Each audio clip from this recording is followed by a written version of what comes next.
O legal que você falou da casa, a casa já era uma promessa de Deus, não era?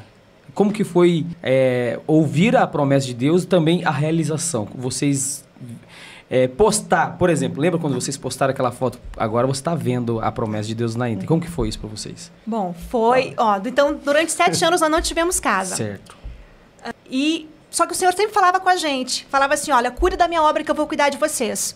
E amém. E aqui também eu acho que vale um parênteses, até para responder a pergunta sobre qual que foi o maior desafio para a gente, que é, né, no meu caso como mulher, nessa questão missionária. Que é a questão, para mim, na minha visão, foi a questão da privacidade. Né? Como você vive viajando e você nunca tem um lugar para você recarregar suas baterias, você chega num ponto em que você realmente fica esgotado, você fica... E você entra numa estafa mental, você entra numa estafa espiritual, você não tem uma privacidade, até para você nutrir uma espiritualidade saudável com Deus, é um desafio.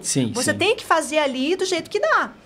Então, a van já veio com uma provisão de Deus. Então, a gente tinha a nossa limitação, mas pelo menos a gente tinha a nossa privacidade. Tava ali no congresso, atendendo no congresso, mas depois a gente entrava dentro da van, ali tinha cama, ali tinha nossas roupas, ali tinha uma comidinha nossa, alguma coisa, né? Não tinha fogão nem nada, mas tinha comidas prontas. Tanto que na van a gente conseguiu fazer faculdade dentro dela, a gente graduou em teologia dentro da van. A gente fez muitas coisas assim nessa estrutura, né? Eu encontrei várias vezes vocês nessa van. A gente assim, né? Não, e ninguém imaginava que a gente atendia os congressos, né? E a gente chegava assim, tudo pomposo, né? Os congressos. Sempre, mas ninguém imaginava que a gente tinha tomado banho no posto de gasolina. Essa parte eu quero ver. Quantas vezes.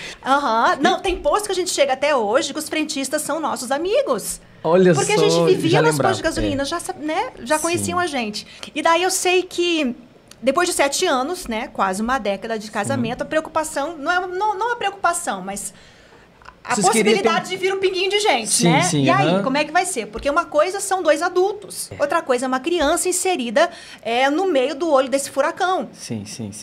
E eu sei que aquela paz no nosso coração do Senhor sempre falando para nós, vou cuidar de vocês.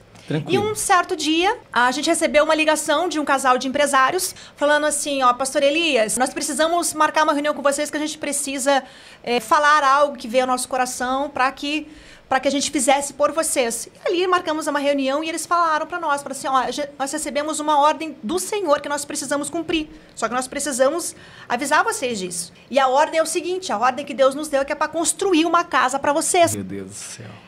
Só que literalmente, sabe o que é você... A gente não optou por nada, porque quando você ganha um presente, você não fala nada. O que vinha é lucro. A gente não deu pitaco em nada, assim, a gente foi acompanhando mais ou menos a construção, mas nós não imaginávamos que seria além do que nós pensamos, além do que nós imaginamos. E literalmente, assim, a gente estava... E não paramos com o ritmo das viagens, não paramos com as missões. Vocês deixaram eles construir a casa e continuaram com a obra normal. Normal, sem paralisar, sem ficar preocupado nem nada. E tanto que...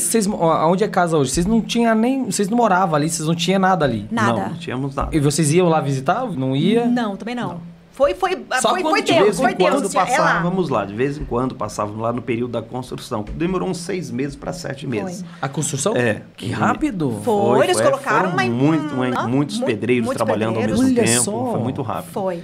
Então, de vez em quando a gente passava lá, tanto que quando nós entramos na casa que ficou pronto, nós estávamos em uma viagem missionária no sertão da Bahia. Quando a casa ficou pronta. Voltamos da viagem missionária e ainda emendamos mais uma viagem missionária no interior do Paraná, que ainda tinha... né? Logo após. Logo após. Então, nós nem retornamos. Para você ver como o nosso coração ele não estava na casa. Daí, é isso. No bem material. No bem material. Se alegraram com a casa, mas, tipo assim... Se Deus não desse, a gente continuaria fazendo a obra do mesmo jeito. Certo. Do mesmo jeito. E quando vocês entraram na casa, vocês falaram que foi muito mais do que vocês imaginavam? Muito. Eu até brinco assim, que a primeira coisa, quando eu cheguei em casa, eu olhei assim para casa e eu falei assim, Deus nos dá condições financeiras para pagar a conta de luz dessa casa.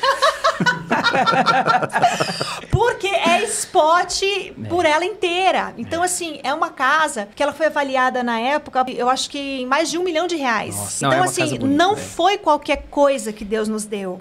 Né? Foi além do que nós merecíamos, foi além do que nós imaginamos. Então, cuida da obra do Senhor. E Ele vai cuidar de você de maneira que você não imagina, de forma transbordante.